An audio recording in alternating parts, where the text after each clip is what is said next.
La définition du job sharing, moi je le définirais en fait comme occuper un poste plein à 2 personnes. Souvent on me rétorque mais c'est du 2 temps partiel, c'est 2,50%. C'est au-delà de ça parce qu'en fait on s'organise à 2 pour pouvoir délivrer, pour pouvoir fournir le cahier des charges d'un 100% par exemple. Et puis ce qui est très intéressant, c'est que finalement la réflexion est partagée, la pression de certains postes aussi est partagée, c'est-à-dire que quand on est à 50%, quand on n'est pas au travail, il n'y a personne qui fait avancer les dossiers, qui répond aux emails ou qui s'assure que les urgences sont traitées, alors que dans le cadre d'un job sharing, quand on n'est pas au travail, on n'est pas au travail. Et puis donc ça veut dire qu'on est plus sereine quand on reprend, qu'on n'est pas dépassé par les événements, c'est vraiment un partage du travail.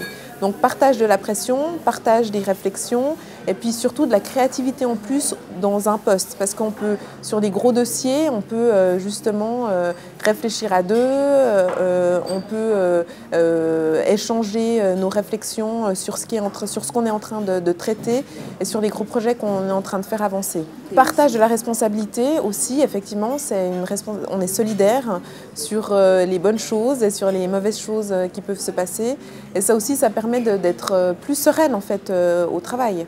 En tant que chargée de communication à l'EVAM par exemple, c'est l'année où on a commencé, on a ouvert 5 abris de protection civile, les médias étaient très orientés sur ce qui se passait à l'EVAM, il y avait beaucoup de travail.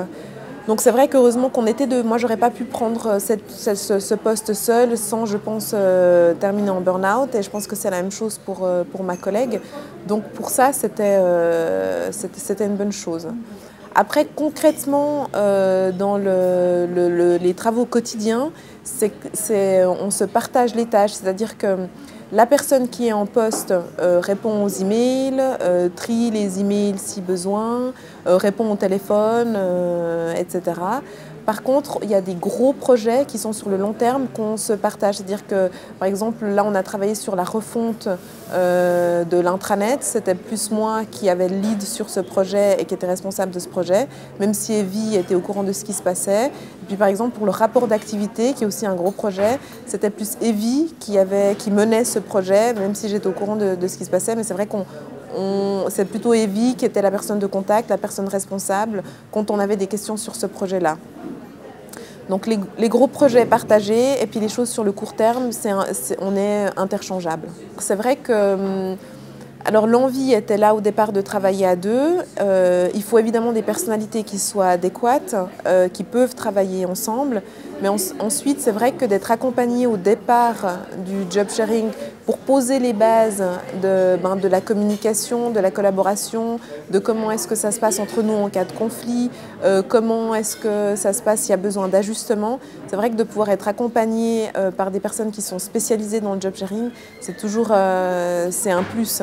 Je crois que de mémoire, avec Evie, on avait fait 3 séances de 2 heures comme ça, pour vraiment pouvoir être dans de bonnes rails, de pouvoir débriefer, parce que c'est clair qu'au début, il y a quand même eu 2-3 ajustements nécessaires, dus à notre fonctionnement et aussi dus à la perception d'un tel binôme dans l'équipe qu'on venait rejoindre. Les gens étaient très sceptiques, n'avaient pas du tout l'habitude de ça.